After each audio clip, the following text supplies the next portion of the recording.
By God's grace, He remembers that I'm human and gives me grace.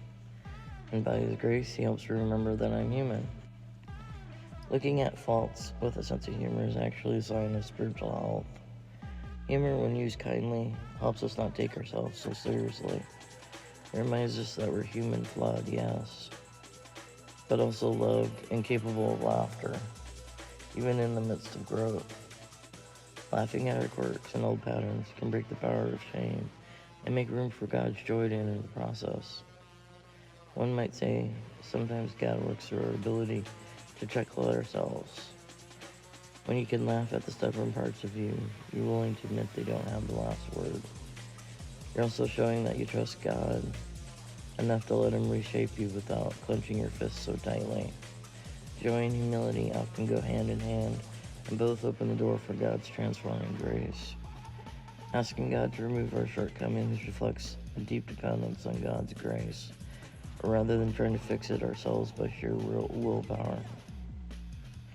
God invites us to acknowledge that real change comes through His transforming work in our hearts.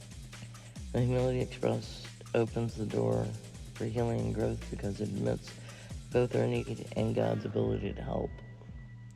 We can be encouraged to see this as a moment to let go of shame while embracing God's love.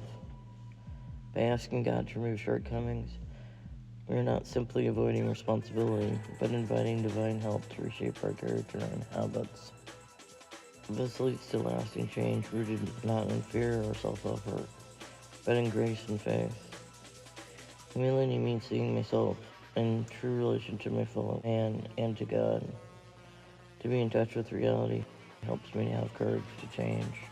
I'm out to think of asking Him to remove my shortcomings is something I take tearfully and on my knees, but I want to entertain the possibility that I might do this with joy and even humor. Sometimes the sign that I may have actually gotten humble enough to ask God to remove a shortcoming is that I can laugh about it. Suddenly a past action or decision of mine seems ludicrous, and I could stop taking myself so seriously. When this happens, I realize the Lord has lessened the impact of another shortcoming. Real change often announces itself to me in the form of a belly laugh.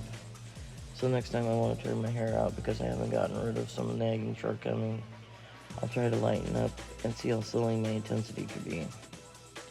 While I'm willing to take a step back, and even in the areas I fall short of my expectations, I'm willing to let God work. Desperation and pain can lead me to humility, but I'm developing a willing eagerness to listen to the Lord's guidance.